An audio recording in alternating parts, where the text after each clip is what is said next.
Suka penasaran gak sih kenapa orang luar negeri, orang Amerika itu kayak pinter-pinter banget, belajarnya kayak cepet banget, dan mereka kayak bisa menguasai banyak bidang dalam satu waktu gitu. Rahasianya ada di sebuah course yang dikeluarkan oleh profesor di Amerika yang ngajarin belajar cara belajar. Apa itu? Kita bakal bahas di video ini. Buat teman-teman yang baru nonton atau baru ketemu channel saya, selamat datang. Kalau suka konten ini boleh subscribe. Kita hari ini bakal bahas tentang gimana caranya kita bisa sepintar orang-orang di Amerika dengan mengetahui trik cara mereka belajar, yaitu teori belajar cara belajar.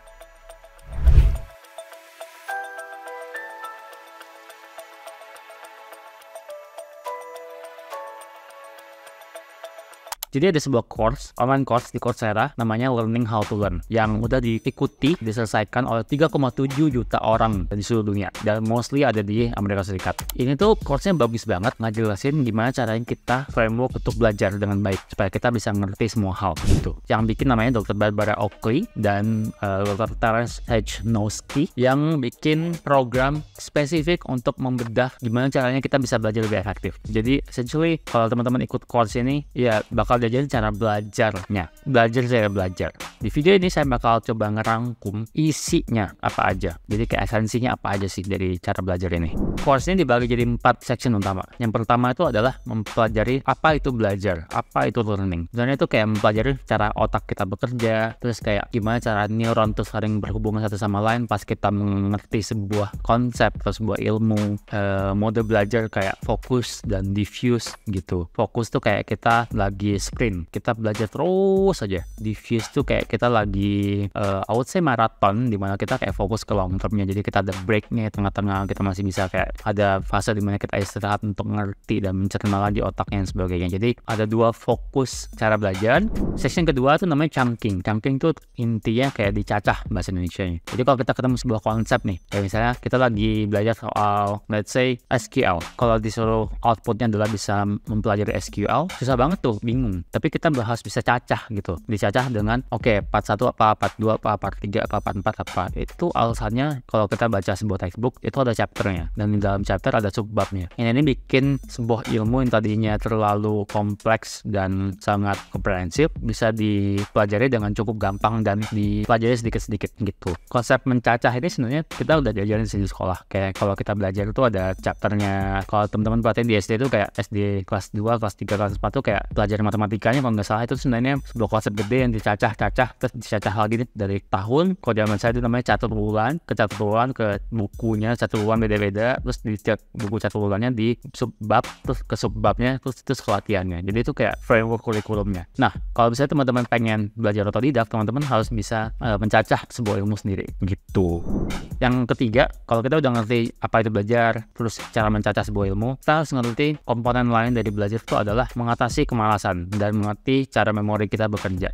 Section ketiga nih cuma bahas tentang cara kita bisa mengatasi malas-malasan, kayak kita pakai sebuah framework namanya Pomodoro, atau misalnya kita kayak harus ngerti teknik-teknik yang bisa bikin kita mengingat sebuah ilmu dengan lebih gampang kayak spaced repetition atau misalnya mnemonic devices gitu. Jadi metode-metode yang bikin kita lebih gampang mengingat gitu, karena kita bisa baca dan ngerti sebuah konsep, tapi kalau kita nggak ingat ya kita kayak mengulang lagi apa yang kita harus pelajari gitu. Yang terakhir konsepnya namanya Renaissance Learning. Jadi dimana dia pengen ngasih tahu kalau orang zaman dulu tuh belajar tuh nggak cuma satu bidang doang, supaya dia bisa membuat otak kita tuh mengeksplor neuron-neuron lainnya. Contoh misalnya kalau satu orang nih belajar soal misalnya teknik kimia aja sampai tua, dia bakal sangat ahli di teknik kimia, tapi dia jadi susah buat mempelajari hal-hal lain selain teknik kimia. Yang pengen diasah di course-nya adalah kita tuh sebenarnya punya kemampuan untuk belajar banyak hal, tapi memang perlu dilatih ototnya. Dan cara melatih otot ini perlu ngelakuin hal yang tadi kayak learning gimana, cara mengingat, cara kita buat chunking dan sebagainya. Dan ini tuh harus jadiin habit supaya kita bisa mengerti banyak hal gitu.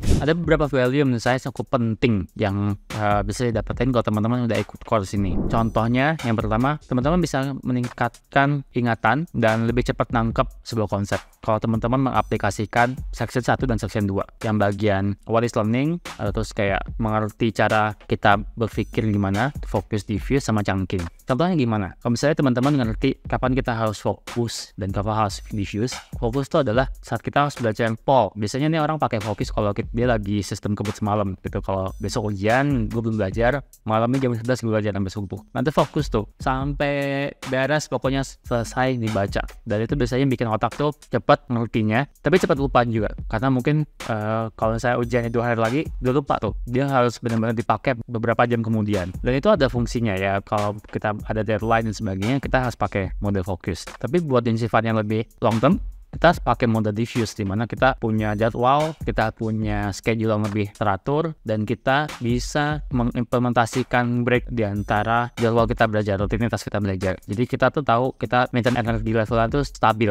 gitu. Nah ini tuh dikombinasikan dengan chunking, di mana kalau kita mode fokus ataupun mode diffuse, kita tetap perlu mencacah sebuah konsep. Tapi mungkin kalau di modenya fokus, kita perlu mencacah ke hal-hal yang penting banget kita pelajarin. Entah itu kalau teman-teman lagi rapid learning, yang lagi kayak pengen belajar sesuatu yang pengen ada hasilnya, atau misalnya di ujian, itu kita nggak bisa belajar semuanya. Jadi kita belajar hal yang kita perlu pelajarin aja. Tapi ya, kalau kita pun belajar dengan mode diffuse, kita tuh perlu mencacah juga loh. Kayak misalnya kita lulus ujian dan kita tahu kita tuh perlu punya pemahaman misalnya nilai 8 dari 100. Kita perlu bikin rutinitas itu tuh dari sekarang sebelum tahun ajaran mulai, dimana kita kayak melihat oke, gue kayak juga jadwal belajar A, B, C, D, terus kayak gue belajar A, belajar B, belajar C, dan sebagainya dicacah gitu. Jadi kita nanti kayak kita punya milestone-nya, kayak oh gue udah ngerti ini ya, oh gue ngerti ini ya gitu. Saya sendiri pakai metode ini buat saya ngerti dulu pas belajar Facebook Ads dulu banget, 2014-2015. Pas saat itu tuh bingung gitu, kayak konsep iklan online tuh nggak kebayang di kepala saya. Jadi yang saya lakukan tuh saya coba lihat semua konsep Facebook Ads-nya, terus saya coba pelajari kayak oh oke, buat bikin ads itu ada pengaturan campaign yang menentukan objektif.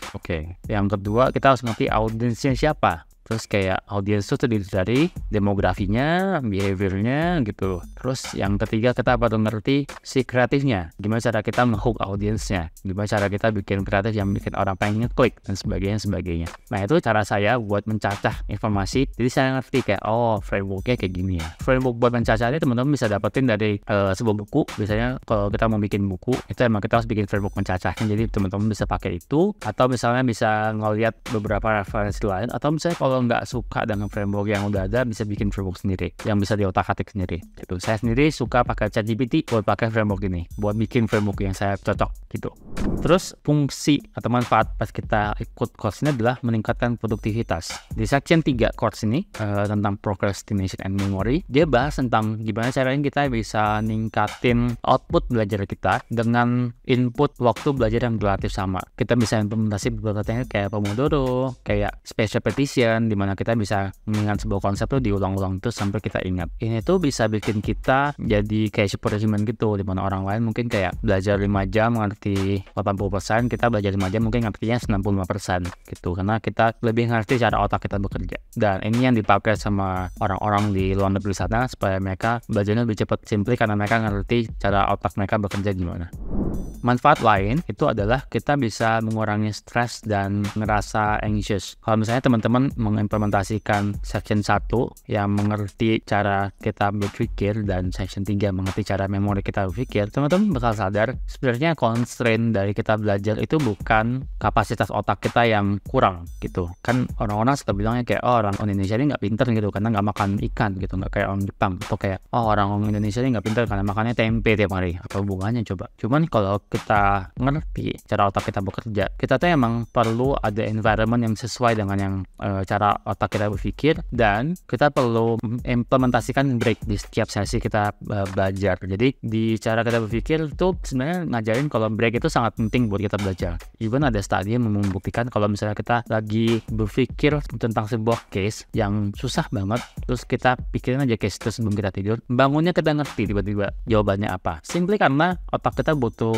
istirahat aja gitu. Yang salah mungkin kalau istirahatnya kelamaan, jadi kita malah jadinya malas-malasan. Tapi kalau misalnya teman-teman bisa ketemu nih titik tengah antara belajar dan istirahatnya, itu teman-teman nggak bakal bisa di stop sih gitu. Jadi teman-teman kalau misalnya ikut course ini dan mengimplementasikan semuanya, teman-teman bakal sangat adaptif dengan apapun yang terjadi di dunia. Kayak sekarang banyak banget perkembangan di AI, misalnya perkembangan di teknologi, perkembangan di dunia finansial, di mana kita lagi mengalami banyak pergonjangan ringan lah gitu. Jadi teman-teman bisa ngerti gitu kayak, oh gue tuh harus prepare kayak gimana sih, gue tuh harus misalnya kalau mau belajar apa sih gitu yang bisa dipersiapkan ke masa depan.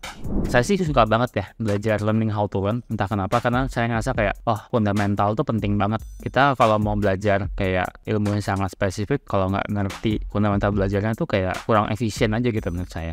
Terutama kalau kita udah suka banget dengan satu topik dan kita udah ngerti cara belajar, kita kayak nggak bisa di stop gitu, kayak maju jauh banget gitu. Jadi saran saya actionnya adalah coba ikut course-nya tuh sayangnya dalam bahasa Inggris, tapi setahu saya tuh bisa dibikin translation videonya ke bahasa Indonesia. Course-nya cuma bentar doang dan teman-teman bisa ikut gratis, ada di Coursera. Nanti saya masukin linknya di deskripsi video, dan hopefully bisa bikin teman-teman kayak lebih ngerti gitu cara belajar yang bener tuh gimana gitu. Kurang lebih itu dulu. Kalau misalnya teman-teman suka dalam video ini dan suka dengan channel ini, tolong subscribe, bantu saya buat bisa dapat subscriber lebih banyak supaya saya semakin semangat bikin videonya. Kurang lebih itu. Thank you ya semuanya. Bye bye.